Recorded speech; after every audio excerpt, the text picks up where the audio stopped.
தேசிய நெடுஞ்சாலை ஆணையம் தேசிய நெடுஞ்சாலைத்துறையில் உள்ள சுங்கச்சாவடிகளில் 1/4/2025 இன்று முதல் 5 விழுக்காடு கட்டணத்தை உயர்த்தியிருக்கிறது. குறிப்பாக ஏற்கனவே சுங்கச்சாவடிகளில் வசூலிக்கிற கட்டணம் மிக அதிகமான கட்டணம். இது கடுமையான நிதிச்சுமையை உருவாக்குகிறது என்று வாகன உரிமையாளர்கள் பொதுமக்கள் மத்தியில் மிகப்பெரிய அதிர்ச்சியும் கடுமையான கண்டனமும் எழும்பியிருக்கிற இந்த சூழலில் தேசிய நெடுஞ்சாலை ஆணையம் சுங்கச்சாவடி கட்டணத்தை உயர்த்தியிருப்பது மிகுந்த அதிர்ச்சி அளிக்கதாகவே பார்க்கிறோம். இது கூட நீ சட்டமன்றத்தில் நாங்கள் கவன ஈர்ப்பு தீர்மானம்லாம் கொடுத்துருந்தோம், எடுப்பாங்கன்னு பார்த்தேன், எடுக்கலை. ஆனால் நெடுஞ்சாலைத்துறை அமைச்சர் அதுக்கு பதில் சொன்னார்.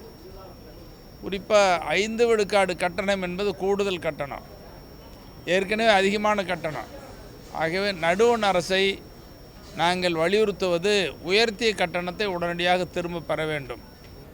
குறிப்பாக தமிழ்நாட்டில் 78 சுங்கச்சாவடிகள் தேசிய நெடுஞ்சாலைகளிலே இருக்கிறது. இதில் 46 சுங்கச்சாவடிகளில் முதல் கட்டமாக கட்டணத்தை உயர்த்தியிருக்கிறார்கள். இன்றைக்கி எல்லாரும் புலம்புறாங்க, நிறைய கைபேசியில் இது சட்டமன்றத்தில் பேசுங்க, நடுவண் அரசை வலியுறுத்தணும், இங்கே சட்டமன்றத்தில் தீர்மானமாக கொண்டு வாங்கன்னு எல்லாரும் பேசினாங்க. அப்போ இது எதை காட்டுதுன்னா பொதுமக்கள் மத்தியில் மிகப்பெரிய அதிருப்தியையும் அதிர்ச்சியையும் உண்டாக்கியிருக்கிறது. அதோட இந்த சுங்கச்சாவடிக்கு ஒரு குறிப்பிட்ட கால அளவு தான் நிர்ணயம் பண்ணாங்க. இப்போ கால நிர்ணயத்தை தாண்டி இன்னும் வசூல் பண்ணிக்கிட்டே இருக்கிறாங்க. கேட்டால் மேற்கொண்டு சாலைகளை மேம்படுத்தணும்னு சொல்லி ஏற்கனவே மேம்படுத்தியாச்சு. அப்படி எங்கேயோ குண்டும் குழியானா அப்பப்போ ஏதாவது சின்ன வேலைகளாக இருந்துச்சுன்னா தேசிய நெடுஞ்சாலை ஆணையம் பண்ணிக்கணும், நெடுஞ்சாலைத்துறை பண்ணணும். அதை விடுத்து மக்கள் மத்தியில் பெரிய சுமையை சுமத்தக்கூடாது. ஒன்று. அது மட்டும் இல்லாமல் சுங்கச்சாவடிகளுடைய எண்ணிக்கை அதிகரிச்சுட்டே வர்றாங்க. இப்போ ஒரு சுங்கச்சாவடிக்கு இன்னொரு சுங்கச்சாவடிக்கும் எல்லை இவ்வளோன்னு இருக்குது. குறைந்தபட்சம் 50 கிலோமீட்டர், சில இடங்களில் 60 கூட இருந்துச்சு. இப்போ 40 கிலோமீட்டருக்கு கீழே வந்துருச்சு சுங்கச்சாவடியோட இடைவெளி. இப்போ சுங்கச்சாவடி எண்ணிக்கை அதிகரிக்கிறது. அதுக்கு உதாரணம் பார்த்திங்கன்னா தருமபுரியில் ஒரு சுங்கச்சாவடி இருக்குது.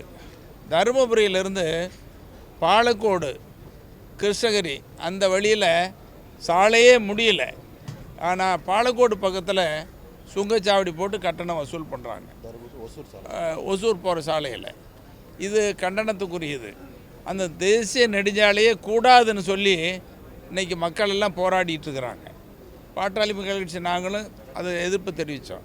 நம்ம பொதுமக்கள் எதிர்ப்பை மீறி எல்லை அளவுக்கு குறைச்சி அங்கே சுங்கச்சாவடி பாலக்கோடு பகுதியில் அமைக்கப்பட்டிருப்பதை உடனடியாக அகற்ற வேண்டும். இது ஒன்று. அதே மாதிரி தருமபுரியில் இருக்கிற சுங்கச்சாவடிக்கும் சேலம் மாவட்டம் ஓமலூரில் ஒரு சுங்கச்சாவடி இருக்குது.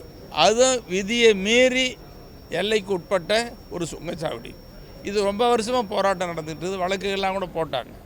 அதனால் அப்படிப்பட்ட சுங்கச்சாவடிகள் இங்கே மட்டும் இல்லை, தமிழ்நாடு முழுக்க சுங்கச்சாவடியினுடைய எல்லைகளை இடைவெளியை குறைக்கப்பட்டிருப்பதும் கண்டனத்துக்குரியது. அந்த சுங்கச்சாவடிகள் எல்லையை குறைத்ததை உடனடியாக திரும்ப பெற வேண்டும். அதிகரிக்கப்பட்ட சுங்கச்சாவடிகளை அகற்ற வேண்டும்.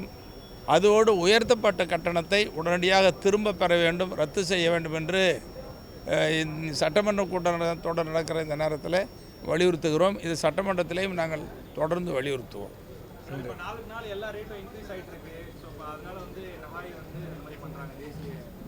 இல்லை, இப்போ நாளுக்கு நாள் அதிகரிச்சிட்டு இருக்குன்னா இன்றைக்கி எரிபொருள் விலை அதிகரிச்சிருக்குது, டீசல் பெட்ரோல் விலை அதிகரிச்சிருக்குது, இப்போ வண்டிகளுடைய விலையும் அதிகரிச்சிருக்குது, அப்புறம் வண்டிகளுக்கு கட்டணமாக அதிகரிச்சிருக்குது, வரி போடுறாங்க. அதுக்கு மேலே சுங்க வரிங்கிறது ரொம்ப பெருசாக இன்றைக்கி சரக்கு வந்து போகுது, லாரி போகுது. லாரியில் வாடகையை உயர்த்த முடியாது, உயர்த்தினா அது பொதுமக்கள் தலையில் தான் சுமத்துது. அப்போது இந்த சுங்க வசூல் கட்டணம் உயர்த்துவது என்பது எப்படி பார்த்தாலும் கூட பொதுமக்கள் தலையில் தான் சுமையாக விழுது. முதல்ல வாகனங்களை பாதித்தா கூட கடைசியில் எங்கே போய் தலையில் சுமத்துறான்னு பொதுமக்கள் தலையில் தான்.